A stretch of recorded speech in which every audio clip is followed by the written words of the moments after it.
गरीब बेघर परिवार का जादुई मिर्च का घर। बड़ी गर्मी है, मुझे डर है कि कहीं मेरी फसल मुरझा न जाए। भावना, मैं दोबारा खेत पर ही जा रहा हूँ। ठीक है, आते वक्त रानी के लिए कंगनी की चावल लेती आना, आज बहुत जिद कर रही थी। ठीक है। दोपहर का खाना खाने के बाद गौतम वापस से अपने खेत पर ही जा रहा था कि तभी दरवाजे पर उसे उसका मकान मालिक मिला। अरे मालिक आप? हाँ गौतम, और बताओ फसल कैसी हुई है? हाँ ठीक ठाक है। वैसे आपका कैसे आज इधर का रुख हुआ? मैं तुमसे बहुत ही जरूरी बात करने आया था। मालिक की बात सुनकर सभी चौंक गए। क्या मालिक जी, हम तो आपके यहाँ सालों से रह रहे हैं, आप हमारे साथ ऐसा कैसे कर सकते हैं? मैं जानता हूं कि यह अचानक हो रहा है, लेकिन मुझे अब यह घर खाली चाहिए। वो क्या है ना, मेरा बेटा बाहर से पढ़ाई करके घर वापस आ रहा है, तो मैं यहाँ पर उसका ऑफिस बनवाने वाला हूँ। मकान मालिक ऐसे बोलकर चला गया। घर में सभी का अचानक से ही दिमाग खराब हो गया। ये क्या बात हुई? अरे हम तो कभी किराया भी नहीं रोकते हैं, हमेशा समय से इसके हलक में किराया उतारते हैं, फिर चाहे हमें नमक से रोटी खानी पड़े, लेकिन जरा इसकी अकड़ तो देखो। माँ, अब उसे अनाप शराब बकने से क्या फायदा है? और वैसे भी एक ना एक दिन तो यह होना ही था। चलिए इसे खाली करने की तैयारी करते हैं। इसे अभी खाली करके क्या होगा गौतम जी, पहले तो घर का इंतजाम होना चाहिए। हमारे घर में कोई लंबा चौड़ा सामान भी नहीं है, बस ये कुछ तांबे के बर्तन हैं। मैं इन्हें बेच आता हूँ, जो पैसे मिलेंगे उससे सिर छुपाने को कोई छोटा मोटा कमरा ले लूंगा। ठीक है।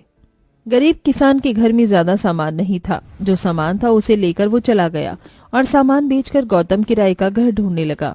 एक बार सोच लीजिए, मैं जरूरतमंद हूँ। अरे मेरा ये कमरा किराए पर उठाने के लिए नहीं है, तेरी समझ में नहीं आता है क्या? अरे नहीं, यहाँ भी बात नहीं बनी। एक तरफ गर्मी में इधर उधर भटक रहा था, तो वहीं दूसरी तरफ मकान मालिक ने भावना, उसकी सास और बच्चों को घर से बाहर खड़ा कर दिया था। कितना बेदर्द इंसान है, ये तो 1 मिनट में ही पराया हो गया है। ये दुनिया बस ऐसे ही है माँ जी, यहाँ कोई किसी का अपना नहीं है, आप इसे ज्यादा दिल पर मत लीजिए। आइए हम यहाँ बैठकर गौतम जी का इंतजार करते हैं। पूरा परिवार एक पेड़ के नीचे बैठ गया और गौतम के लौटने का इंतजार करने लगा। माँ, बाहर गर्मी लग रही है और प्यास भी लगी है। बस कुछ देर और रुक जाओ मेरी बच्ची, तेरे बाबा आ जाएंगे तो मैं तुझे पानी लाकर दे दूंगी। अरे भावना, तू यहीं बच्चियों के पास रुक, मैं पानी लाती हूँ। चंचल कहीं से इंतजाम करके पानी लेकर आई, जिसे पीकर बच्चियों ने अपनी प्यास बुझाई। उस बड़े पेड़ के नीचे घंटों इंतजार करने के बाद गौतम वापस आया। अरे माँ और भावना, आप यहाँ क्यों हैं? उस सत्यानाशी ने तेरे जाते ही हमें घर से बाहर कर दिया। सड़ी गर्मी में तेरी राह ही देख रहे थे। वो सब छोड़, ये बता कि घर की बात बनी या नहीं? नहीं माँ, कहीं भी मुझे किराए पर घर नहीं मिला, और अगर कहीं मिला भी था तो वो हमारी आमदनी से ज्यादा महंगा था। सत्यानाश हो सबका, गरीब की तो किसी को परवाह ही नहीं है। माँ जी शांत हो जाइए। क्या शांत हो जाऊं, आज मैं बहुत गुस्से में हूँ। चंचल बहुत ज्यादा गुस्से में थी और दोनों पति पत्नी बहुत टेंशन में। हम तो किसी तरह रह लेंगे, लेकिन हमारे बच्चों का क्या? मेरा तो बहुत दिमाग खराब हो रहा है। अभी के लिए आओ और हम अपने खेत में चलते हैं, वहां जाकर सोचेंगे कि क्या करना है। ठीक है। पूरा परिवार खेत पर ही चला गया, जहाँ सर छिपाने के लिए गौतम ने तिरपाल खरीद कर एक तंबू बना दिया। थोड़े से पैसे थे, चलो कम से कम ये तिरपाल तो आ गई। पापा, पापा भूत। कहाँ है भूत? भूत नहीं, भूख। आप तो इसका तुतलाना जानते हैं। मेरी बच्ची को भूख लगी है। बहू, भूख तो मुझे भी लग रही है। आप सभी की ये हालत देखकर मुझे अपने मर्द होने पर शर्म आ रही है। आप ज्यादा मत सोचिए। माँ, भावना और बच्चों, आज रात तो पानी पीकर ही सो जाओ, कल को मैं जरूर खाने का इंतजाम कर दूंगा। पूरे परिवार ने यही किया। वो सभी एक गिलास पानी पीकर सो गए। अगली सुबह, हे भगवान, मेरी रानी को तो बुखार हो रहा है। माँ। हाँ बच्ची, मैं यही हूँ। शायद ये सारा दिन भूखे रहने और धूप में तपने की वजह से हुआ है। शायद आप सही हो माँ जी। मैं जाकर अपनी मिर्च बेचने की कोशिश करता हूँ, 50 रुपए भी कम गए तो घर में आटा आ जाएगा। गौतम काम पर चला गया। थोड़ी देर बाद, बहू प्यास लग रही है और मटकी में पानी खत्म हो गया है, जा जाकर पानी भर ला, बच्चियों का ख्याल मैं रख लूंगी। जी माँ जी। भावना मटकी उठाकर नदी की तरफ चल पड़ी और नदी पर पहुंचकर, आह, ये पानी कुदरत की देन है, इसका कोई पैसा भी नहीं लगता है, वरना ये पूरी दुनिया बस पैसे की मोहताज है। मेरे घर में भी 2 दिनों से चूल्हा नहीं जला है, बच्चियां भूखी हैं, खेत में भी बस मिर्ची ही उग रही है। भावना वहीं नदी के पास बैठकर रोने लगी। उसे अपनी लाचारी पर बहुत ज्यादा रोना आ रहा था। भगवान, तो इतना निर्दयी क्यों है? अभी वह ऐसा बोल ही रही थी कि तभी एक चमत्कार हुआ और नदी में से एक बहुत ही सुंदर देवी निकल कर आई।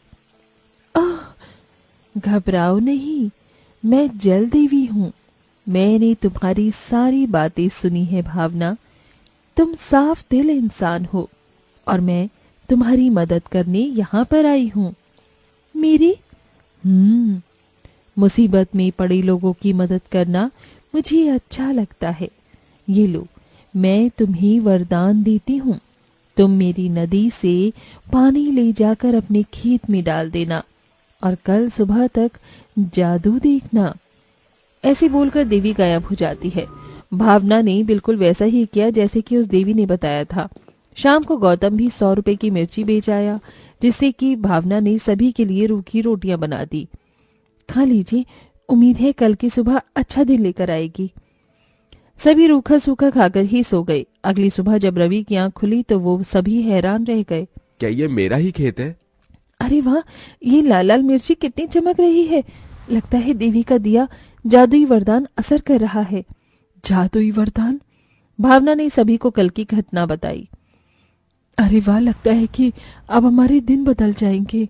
माँ, बस खेत में मिर्ची आई है। अभी तो सबसे बड़ी घर की दिक्कत हमारे सामने खड़ी हुई है। हाँ, घर का इंतजाम होना जरूरी है। अभी तो ठीक है, लेकिन बरसाती लगते ही हमारा कोई ठिकाना नहीं रहेगा। भावना ने ऐसा बोला ही था कि तभी एक जादू हुआ। अचानक ही खेत की मिर्ची हिलने लगी और टूटने लगी, और ऐसा होते होते ही मिर्ची से ही एक महल जैसा घर बनकर तैयार हो गया। ये क्या हो रहा है? घबराओ नहीं, ये मिर्ची घर खास तुम्हारा ही है। अंदर आओ। घर के बोलने पर सभी घबराते हुए घर के अंदर गए और अंदर जाकर उन्होंने देखा। उसे देखकर सभी की आंखें फटी रह गईं। ये तो मिर्ची का बना महल है। सही कहा। अरे काजल बेटा, यहाँ आओ, तुम्हें मिर्ची लग जाएगी। नहीं, मैं जादुई मिर्ची हूँ। इस मिर्ची से मिर्ची नहीं लगेगी। क्या सच? अरे भावना, देखो इस कमरे में कितना बड़ा मिर्ची का बेड है। और बहू देख, सारा फर्नीचर भी मिर्ची से ही बना है। हाँ, ये तो कमाल है। सभी ने अपना पूरा का पूरा घर देखा। वहाँ खिड़की, दीवारें, सामान, फर्नीचर और फर्श से लेकर सभी कुछ लाल मिर्ची का ही बना था। वहाँ जलदेवी की जय हो, हमें कितना अच्छा ठिकाना मिला है। सही कहा। इस खुशी में आज तो मेरा मन कुछ अच्छा खाने को हो रहा है। हमें अभी बस घर ही तो मिला है। अच्छा खाना खाने के लिए तो पैसे होने चाहिए। अच्छा खाना? बैठिए, मैं आपको देता हूँ। जब जादुई मिर्ची घर है साथ, तो डरने की नहीं है बात। सभी डाइनिंग टेबल पर बैठ गए, जहाँ मिर्ची घर ने उन्हें अच्छा अच्छा खाना खिलाया। आज तो मजा ही आ गया। सच में सारी चिड़चिड़ाहट भी शांत हो गई। हमें अपने प्यारे मिर्ची घर का शुक्रिया अदा करना चाहिए। माँ, मुझे तो अभी और खाना है। बोलो बच्ची, क्या खाओगी? रबड़ी। अभी लो। मिर्ची घर ने अपने जादू से ही रानी को रबड़ी भी खिलाई। सभी आज के दिन बहुत ज्यादा खुश थे। भावना का पूरा परिवार अब मिर्ची घर में ही रहता था। उस घर में सारी सुविधाएं थी। गर्मी के मौसम में उसके अंदर फ्रिज और एसी भी था, जिसका इस्तेमाल भावना करती थी। इस जादुई घर में तो मौसम का तापमान भी अपने हिसाब से ढाला जा सकता है। मजा आ गया। सही कहा बहू, अब लग रहा है कि ऐश की जिंदगी है। जादुई मिर्ची के घर ने सभी की जिंदगी ही बदल दी थी। जब भी उन्हें कुछ ऐसा चाहिए होता तो वो मिर्ची घर से मांग लिया करते थे। गौतम भी अपनी मिर्ची उगाने में मेहनत करता था और उन्हें बेचकर वो घर के पैसों की जरूरत को पूरा करता था। और अब सब कुछ ठीक हो चुका था।